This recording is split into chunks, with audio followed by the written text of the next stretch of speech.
Download the AllStar app. Make your picks for UFC fights, challenge your friends, level up and win prizes. Link in description. Get it now.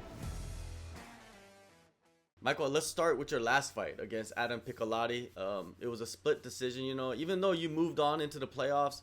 How do you feel about the judging in that fight? Yeah, I was so pissed off. That was a hard decision to swallow. I think most of the people that watched that fight thought I won, including me. But yeah, like you said, whatever. I'm in the playoff, and that's what we wanted. Um, but man, yeah, MMA it's like that. If you give like job to the judges, like they're going to do what they can do the best, and it's most of the time it's bad decision. It's not their best. Let's just say it. It's not their best. That I don't understand how like they don't know that's something that pisses me off. That it's the fact that they don't know how to judge the fight. They don't know MMA. Like the only judges that gave me the fight was Chris Lieben. He's a legend in that sport. So I'm like, okay, that worth something. The other two judges, I don't know who they were, but I don't know what they were counting as point. But it's part of the game. Yeah. Like I said, I'm in the playoffs, Yeah. so whatever what happened in the past, like I gotta use it as a fuel for my next For sure. fight. But yeah, it was hard to swallow at first. Oh yeah, man. I feel for you, man. When I was watching, I was just like, man, that is just one of the worst things I've ever seen. I mean, it happens a lot now, but that was really bad because there was so much on the line. I mean, it could have been different circumstances. It could have been really bad. You know what I mean? Oh, I was looking at the numbers too. I don't know if you looked at the numbers. You landed 92 strikes to his 35. How crazy is that? Yeah, yeah, I know everything. I know all about that. Like, Yeah. but whatever, it is what it is, and next fight, like getting to be better. I'm going to be better, and I'm going to still. I'm a finisher. I gotta finish Yeah. those fights.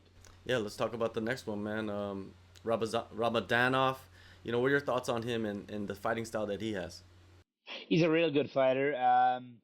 We all know that. He used to be a featherweight. I do good against guys that are smaller than me. Look at my in the past, like all the featherweight guys. I beat them with my power, with my strength. I'm very strong physically, even for a 55. So if you're not a big 55, I think I'll have that upper hand on you. And I have the perfect sparring partner at my gym here in Montreal. I have my good friend Frederic Duprat. He's he's a very good fighter. He's like 8-1. He finishes all those guys in the first round, but he can do everything that Rabadanov do. Like he is a good explosive guy. He has a very good power double. He's a very good fighter. Like so I have the best guy to train with to get used to it to for that next fight. So I'm training with him and um, yeah, training with him and trying to get the more ready I can be. So yeah, that's it. You mentioned the power double. If power double was like the potion, I guess the guillotine, the could be the poison. You know what I mean? Do you kind of look at it like that? Yeah, no, you're totally right. Like uh, in the past, I gave a lot of takedown because I was going for my gilly. Um, bro, could happen. Like I'm going for that for sure. If he's going for the power double, I'm going to take that neck. And bro, I'm a crank kid with all the power I got. Like believe me. If I touch his neck, I don't let it go. You guys are both phenomenal grapplers. You mentioned the size earlier. The difference that can make. I'm so interested to see the scrambles that are going to happen in this fight because I'm pretty sure there's going to be some fun ones, right? Are you expecting that the scrambles? And that's where the submissions come. Yeah, I'm expecting for sure. I'm expecting a scramble. I think he will try to score his takedown at the end of the round to limit the scrambles, cause pretty sure you know that I'm bigger than him, and I will try to use those scramble to take the upper end. And yeah, he's a smart fighter. He's trained with that bib, with that guy, with those guys. So he knows how to win a fight with like. And look at his record. He knows how to win a fight by decision.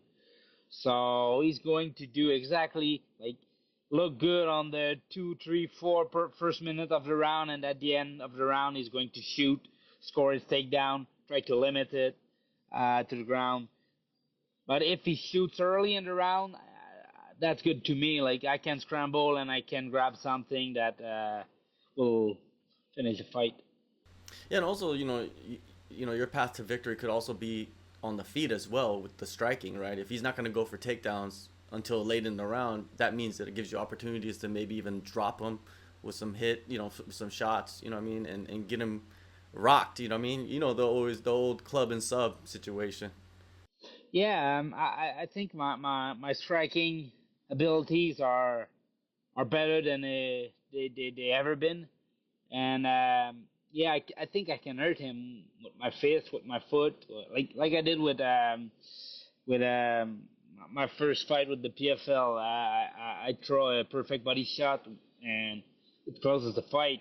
But that's the thing. Like I don't want to say too much, but I'm not planning on being a technical fighter on that fight. I want to be as dirty as I can. I want people to look at that fight and say, "Sheesh, that's something special." Like, I really want to like put the pace at the highest. Like, I'm at my best when the pace is at the fucking at the sky, at the top. Like, that's when I shine. So I'm going to do everything I can to make him regret like his choice to be in that tournament. Involved in this season, right? So there's a lot of fights in a short period of time. How has training camps changed from fight to fight this season? Training camp is like I cannot train the same way I trained in my first for my first fight. Like it's unlogical. Like you cannot like push your body at the highest like level 3 training camp in a row when you're fighting 3 fights in 4 months. It's impossible. Like if there's a fighter that does that in the tournament, he's not human. The body needs to rest a bit. So right now we're trying to be smart and like even my last fight, I kind of injured a bit, like 3 weeks before the fight because I was pushing too hard. But I'm not doing that mistake again. Like I'll just like I'm ready to fight tomorrow. Like I don't even need a training camp, so I'll just be sure to go to arrive to that fight 100% because I don't need that training camp. I just need to be healthy. If I'm healthy, I'm going to fight good. So like I'm training hard still. Like I'm not training like I'm not a lazy guy. Like I'm pushing all I can and I'm doing everything I can to be as ready as I can. But like I don't want to push my body too far because it's when you're pushing your body too far. That's when you get injured. And if I get injured before that fight, I'm the stupid guy. So trying to be smart in all the training I do. That's the key. Yeah, keeping the balance is hard for a fighter, right? Because you're so used to going, go go go go go, but you gotta like pull back and say, hey, I can't go go go forever. Yeah, but that's the thing. Like before PFL, that was how I was fighting. Like I fight, I have a 2.5 month of training camp. I fight, I take like 2 3 weeks off. I start training again slowly. But now I can't go slowly. Like if I take 1 week off, it's nice, and I gotta start it like right away and fucking like crazy. But like gotta be smart. Gotta be smart in all those decisions. I'm the lucky guy in that tournament. I trained with Olivier Aubin Mercier for so long, and he's done it twice. And all and even I trained with Alex Martinez. That fought Olivier in the PFL like playoff last year, I think, and he told me the same. Like he says, like the third fight is the hardest. Like your body is tired, so be smart on everything, because the third fight is hard. Ahead of the last fight, you went over to Killcliff and trained there for a little bit. Did you do any cross training for this camp? I didn't, because like I said, after the fight, we only had like 7 weeks, I think. So I couldn't like take one of. I took one weeks off, so led to 7 week. And if I now I couldn't put in my schedule, so I wanted to be close to my team as long as I can. So that's why I stayed in Montreal. And your team, H2O, your head coach Richard Ho. I think, man, they don't talk about this guy enough. Like he's like this guy, like a scientist behind the scenes, right? He's just creating these $1 million winners, right? What's going on? Yeah, that's true. They always talk about and I get it. Like Montreal, when you think about Montreal, you think about Tristar, you think about George St. Pierre, Firas Abbey. Like that's great. I train with them. Like I go to Tristar like twice a week. But my main coach is Richard Ho. Olivier's main coach was Richard Ho. Like he is very good. And we cross train with TriStar a lot, because like those are the two best gym probably in Canada. Like so, like we like to train with those guys. I like to have the Firaz's like uh, uh, um, tips. Like I have to have Firaz's tips, and I have to have Richard's tips. Like I have to I try to bring the best out of everybody. Like, and when you have Richard Ho and Firas Abbey, uh, both in the same gym, like you gotta use it for yourself. You do, man. You guys have incredible coaches, right? It's good to see that they formed an alliance rather than competing against each other. You know. Mm-hmm. Yeah. Because at the end of the day, what you want to be is the best in the world. So, like, you gotta be with those coach like that. I've proved it like again and again. So yeah, that's cool. How do you envision this fight against Rabadanov? Because man, the guy is, some people call him a safe fighter. You call him a smart fighter. Some people call him a safe fighter. What do you see? Um, you see, yeah, he's a safe fighter, but he's very good at doing what he does good. Like he's good at blitzing. Like he's good with his cross, with his overhand. Like only two punch. Like 20% box, 80% wrestling. Like he does good. Like he is very good. But does he have that like abilities to finish a fight like I do? I don't think so. Um, and I'm bringing that guy back. Like I think I felt a bit like safe with Piccolotti, but I don't like to fight safe. Like I want to fight to kill. Like, and that's a guy you're going to see on that Rabadanov fight. Like my plan is, I want him to regret everything he does. Like, and I know he's going to be safe. He's going to go to that double, but I'm going to fucking break every times he tries to bring me down.